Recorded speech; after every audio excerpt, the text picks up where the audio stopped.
Assalamualaikum warahmatullahi wabarakatuh. Perkenalkan, nama saya Afif Branudin dari kelas 12 MIA 6, no absen 02. Kondisi politik dan ekonomi Indonesia masa demokrasi liberal dan terpimpin 1950 sampai 1965. Demokrasi adalah suatu sistem pemerintahan dengan rakyat pemegang kedaulatan tertinggi dibagi menjadi dua, yaitu demokrasi langsung dan demokrasi perwakilan. Yang pertama kali diterapkan di Yunani kuno, negara kota polis Athena. Nama saya Alivia Anggraini dari kelas 12 MIA 6 nomor absen 4. Saya akan menjelaskan materi tentang demokrasi liberal, demokrasi terpimpin, dan demokrasi Pancasila. Pertama, demokrasi liberal adalah suatu sistem politik yang mengutamakan otonomi dan kebebasan individu untuk mewujudkan progres dan reformasi dengan perlindungan hukum dan peran terbatas dari negara. Demokrasi liberal diterapkan pada tahun 1950. Dampak positif dari demokrasi liberal yaitu individu diperlakukan setara atau sama di hadapan hukum. Dampak negatif dari demokrasi liberal yaitu terdapat keterbatasan pada kehidupan sosial dan politik. Kedua, demokrasi terpimpin adalah suatu sistem politik di mana keputusan dan kebijakan yang dihasilkan oleh pemerintahan berpusat pada satu titik, yaitu pada presiden. Demokrasi terpimpin diterapkan pada tahun 1959. Dampak positif dari demokrasi terpimpin yaitu UUD 1945 kembali dipakai sebagai pedoman dalam pelaksanaan pemerintahan. Dampak negatif dari demokrasi terpimpin yaitu presiden, MPR, dan lembaga yang lain memiliki kekuasaan besar sehingga dapat berlaku sewenang-wenang terhadap pemerintahan. Ketiga, demokrasi Pancasila adalah suatu sistem politik yang berlandasan pada pandangan hidup atau filsafat hidup bangsa Indonesia yang digali berdasarkan kepribadian rakyat itu sendiri. Demokrasi Pancasila diterapkan pada masa Orde Baru. Adapun isi pokok dari demokrasi Pancasila adalah A. Dalam batang tubuh dan penjelasan UUD 1945 dituangkan mengenai pelaksanaan dan penjabarannya. B. Hak asasi manusia dihargai dan dilindungi. C. Dasar dari pelaksanaan kehidupan ketatanegaraan adalah kelembagaan. D. Negara Indonesia yaitu negara hukum yang demokratif seperti yang dijelaskan pada UUD 1945. Assalamualaikum warahmatullahi wabarakatuh. Perkenalkan, nama saya Ayunda Mutamimah dari kelas 12 IPA 6. Nomor absen saya nomor 6. Saya akan menyampaikan perkembangan politik dan ekonomi pada tahun 1945 sampai 1965. Pelaksanaan demokrasi masa perjuangan pada tahun 1945 sampai 1950. Kabinet presidensial pada tanggal 4 September sampai 14 November pada tahun 1945 yang bertujuan untuk menghindarkan absolutisme dikeluarkan beberapa maklumat. Seperti contohnya 1. Maklumat Wakil Presiden nomor 10 16 Oktober 1945. Contohnya seperti KNIP berubah menjadi lembaga legislatif. Kedua, maklumat pemerintah 3 November 1945 bertujuan atau seperti contohnya pembentukan partai-partai politik. Yang ketiga, maklumat pemerintah 14 November 1945 seperti perubahan sistem pemerintahan presidensial menjadi sistem pemerintahan parlementer. Terima kasih. Mohon maaf jika ada kata-kata yang kurang berkenan. Wassalamualaikum warahmatullahi wabarakatuh. Perkenalkan, nama saya Cinta Zuhumairo, nomor absen 08. Memindahkan pusat pemerintahan sementara ke Jogja pada tanggal 4 Januari 1946. Politik perundingan RI yang dijalankan pemerintah tidak mendapat dukungan dari semua golongan. Syahrir menyerahkan mandatnya kembali kepada Presiden. Assalamualaikum warahmatullahi wabarakatuh. Saya Elvin Sofi Ardianto dari kelas 12 IPA 6. Kabinet bergonta-ganti. Kabinet seri 2 berakhir 2 Oktober 1946. Kabinet seri 3 2 Oktober sampai 1946 sampai 3 Juli 1947. Kabinet Amir Safiruddin 3 Juli sampai 11 November 1947. Kabinet Amir Safiruddin demisioner 29 Januari 1948. Kabinet Data 1 29 Januari sampai 4 Agustus 1948. PDRI Safiruddin Prawira Negara 19 Desember 1948 sampai 13 Juli 1949. Kabinet Data 2 4 Agustus sampai 20 Desember 1949. Wassalamualaikum warahmatullahi wabarakatuh. Perkenalkan, nama saya Pak Isi Paul Ajib dari kelas 12 MIPA 6 nomor absen 12. Di sini saya akan menerangkan sedikit tentang perkembangan politik dan ekonomi pada tahun 1945 sampai 1965. Beberapa peristiwa penting pada tahun tersebut. 1. Kondisi politik ketika itu masih berada dalam bayang-bayang ancaman perang dan konflik di dalam negeri. Yang kedua, tentara Belanda menguasai Yogyakarta pada 19 Desember 1948. Yang ketiga, para pemimpin pemerintahan ditangkap. Yang keempat, dibentuk pemerintahan darurat Republik Indonesia PD atau disingkat PDRI yang berkedudukan di Bukit Tinggi berdasarkan instruksi Presiden kepada Safruddin prawira negara yang dikirim dari Yogyakarta. Sekian, terima kasih. Assalamualaikum warahmatullahi wabarakatuh. Perkenalkan, nama saya Kesi Najwa Aulianihal dari kelas 12 IPA 6 nomor absen 14. Di sini saya akan menjelaskan sedikit tentang beberapa peristiwa yang terjadi pada perkembangan politik dan ekonomi tahun 1945 sampai tahun 1965. Beberapa peristiwa penting tersebut diantaranya adalah pada 20 Desember 1949 sampai 21 Januari 1950 dibentuk Kabinet ke-9 yang dipimpin oleh Mr. Susanto Tirtoprodjo. Kabinet ini sering juga disebut sebagai Kabinet Peralihan. Kabinet ini dibentuk dan mulai bekerja ketika Perdana Menteri Muhammad Hatta beserta menteri-menterinya diangkat menjadi Kabinet RIS pada 20 Desember 1949 sampai 6 September 1950. Itu tadi yang dapat saya sampaikan. Kurang lebihnya saya mohon maaf. Wassalamualaikum warahmatullahi wabarakatuh. Assalamualaikum warahmatullahi wabarakatuh. Perkenalkan, nama saya Isa Oktaviani dari kelas 12 MIPA 6 absen 16. Di sini saya mau menerangkan perkembangan politik dan ekonomi 1945 sampai 1965. Indonesia masa demokrasi liberal 1950 sampai 1959. Kondisi politik masa demokrasi liberal. Kabinet Nasir September 1950 sampai Maret 1951. Kabinet Sukiman April 1951 sampai Februari 1952. Kabinet Wilopo April 1952 sampai Juni 1953. Kabinet ini didukung oleh Masyumi dan PSI dan mendudukan Muhammad Nasir sebagai Perdana Menteri. Kabinet Nasir dianggap gagal karena tidak mampu menghadapi pemberontakan yang dilakukan Kartosuwiryo dan menyelesaikan masalah Irian Barat. Kabinet Sukiman didukung oleh koalisi Masyumi dan PNI. Kegagalan Kabinet Sukiman dalam mengatasi gerakan Kartosuwiryo membuat pemerintahannya kehilangan dukungan. Assalamualaikum warahmatullahi wabarakatuh. Perkenalkan, nama saya Muhammad Azim Fitur dari kelas 12 IPA 6 Kabinet Masa Demokrasi Liberal. 1. Kabinet As-Tahir, yaitu kabinet ini dilantik pada 7 September 1950 dengan Muhammad Nasir Masyumi sebagai Perdana Menteri. Program pokok dari Kabinet Nasir antara lain mengingatkan usaha keamanan, mempercepat konsolidasi dan menyempurnakan susunan pemerintahan. Sementara ada kegagalan masalah yang dihadapi Kabinet Nasir antara lain upaya memperjuangkan masalah Irian Barat dengan Belanda. Pada penerapan Sumatera, Bangsa Nasional diberi bantuan kredit. Timbul masalah keamanan dalam negeri, yaitu terjadi pemberontakan hampir di seluruh Indonesia. Setelah Kabinet Nasir, selanjutnya ada Kabinet Sukiman, yaitu dia menjabat 3 April sampai 27 April 1952. Program pokok Kabinet Sukiman adalah menjamin keamanan dan ketenangan rakyat, mengusahakan kemakmuran rakyat, mempercepat persiapan pemilihan umum. Kendala atau masalah yang dihadapi oleh kabinet antara lain adanya pertukaran nota keuangan antara Menteri Luar Negeri Indonesia dengan Duta Besar Amerika Serikat, adanya krisis modal yang ditandai dengan munculnya korupsi. Masalah Irian Barat belum juga teratasi.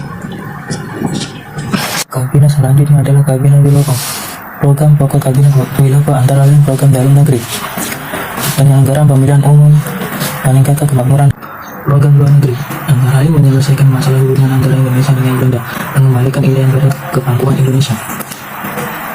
Kabinet ini tidak mempunyai prioritas yang bagus, antara lain adanya kondisi krisis ekonomi, terjadinya divisi kas negara, munculnya gerakan separatisme dan sikap provinsialisasi. Assalamualaikum warahmatullahi wabarakatuh. Perkenalkan, nama saya Nabila Fatimatul Yahro dari kelas 12 IPA 6, absen 20. Di sini saya akan menerangkan materi perkembangan politik dan ekonomi pada tahun 1945 sampai 1965. Di sini ada dua kabinet, yaitu Kabinet Ali Sastromijojo dan Kabinet Baharudin Hararap. Kabinet Ali Sastromijojo digantikan oleh Kabinet Baharudin Hararap yang didukung oleh koalisi dan Partai Mayumi, PSI, dan Nahdlatul Ulama. Kabinet Baharudin tidak dapat bertahan lebih lama setelah NU menarik dukungannya pada Januari 1956 dan digantikan lagi oleh Kabinet Ali Sastromijojo pada bulan Maret tahun 1956 sampai Maret 1957. Korupsi di kalangan pejabat semakin menjadi dan meningkatnya penyeludupan. Pada tanggal 14 Maret 1957, Ali Sastromijojo mengembalikan mandatnya sebagai Perdana Menteri lagi. Ali Sastromijojo menjadi Perdana Menteri untuk yang kedua kalinya. Kali ini didukung oleh koalisi dari Partai PNI, Mayumi, dan Nahdlatul Ulama. Sekian dari saya, apabila ada salah kata, saya minta maaf. Wassalamualaikum warahmatullahi wabarakatuh. Assalamualaikum warahmatullahi wabarakatuh. Perkenalkan, nama saya Niswati Nada dari kelas 12 MIA 6, nomor absen 22. Kebijakan ekonomi masa demokrasi liberal. Mr. Ishak Tokoro Hedi Sorno, tokoh pencetus sistem ekonomi Ali BH yang berjalan selama 3 tahun, 1950 sampai 1953. Kata Ali, para pengusaha pribumi.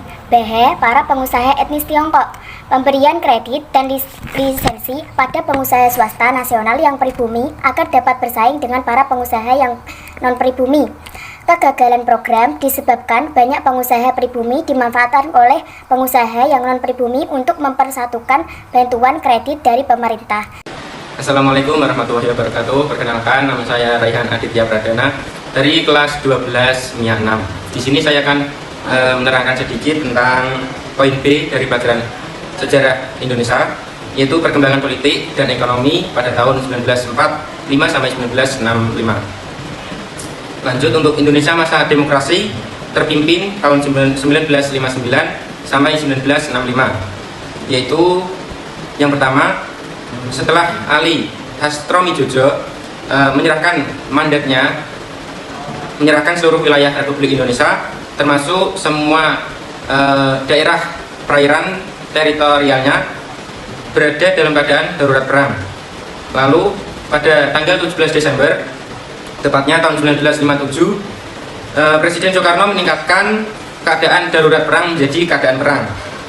Lalu untuk keadaan perang membuat pihak militer dapat dengan leluasa untuk mengambil tindakan agar mudah untuk mengambil tindakan.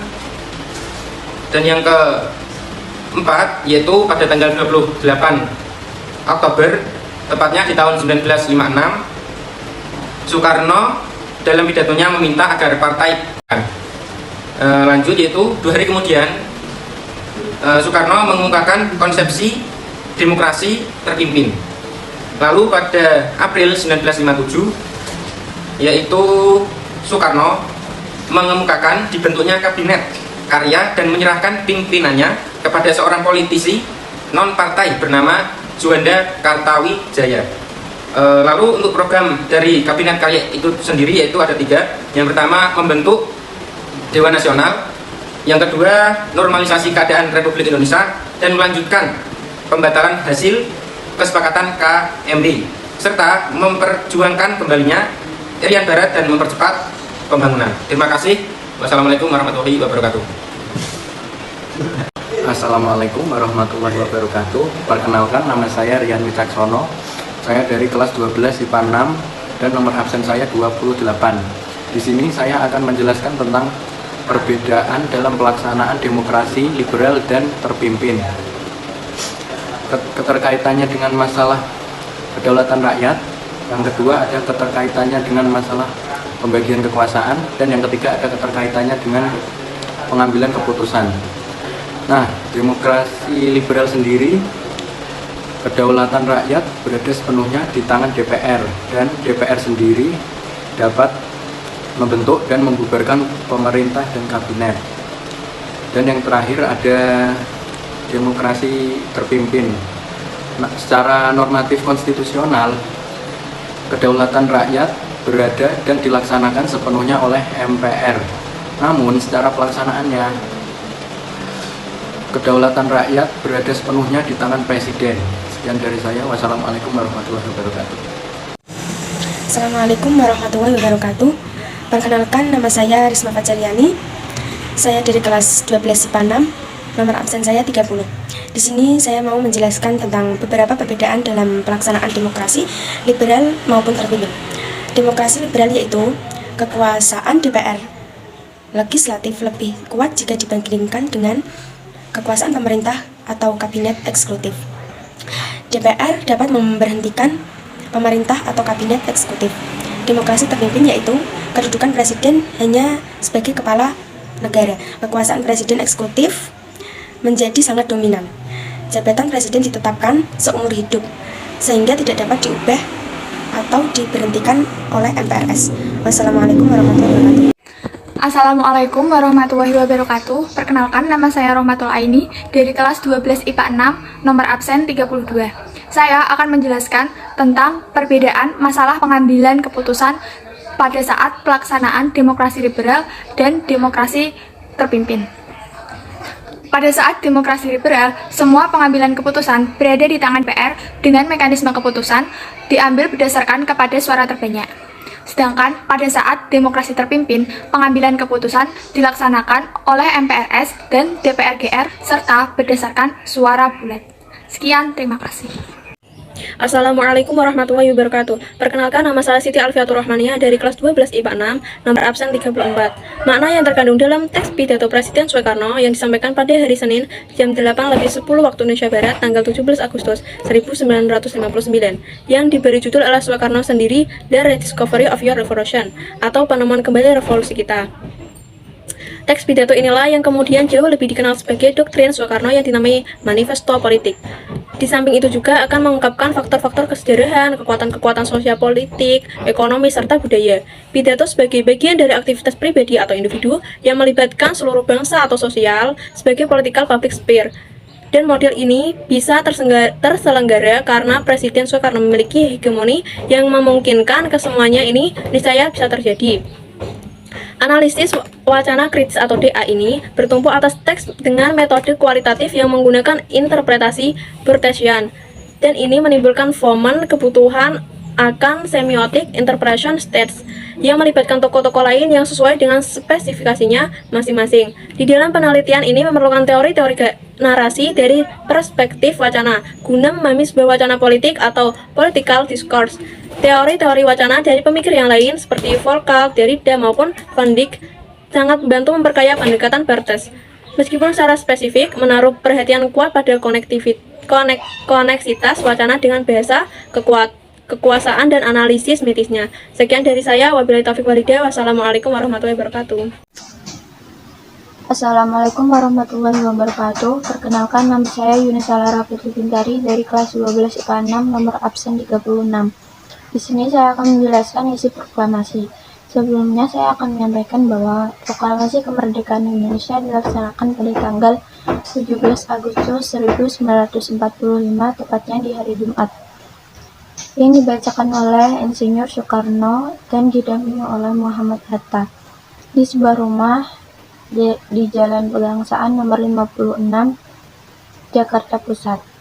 Dan isi proklamasi tersebut adalah sebagai berikut. Proklamasi, kami bangsa Indonesia dengan ini menyatakan kemerdekaan Indonesia. Hal-hal yang mengenai pemindahan, kekuasaan, dan lain-lain diselenggarakan dengan cara seksama dan dalam tempo yang sesingkat-singkatnya. Jakarta, 17 Agustus 1945, atas nama bangsa Indonesia, Soekarno-Hatta. Sekian dari saya. Wassalamualaikum warahmatullahi wabarakatuh. Terima kasih.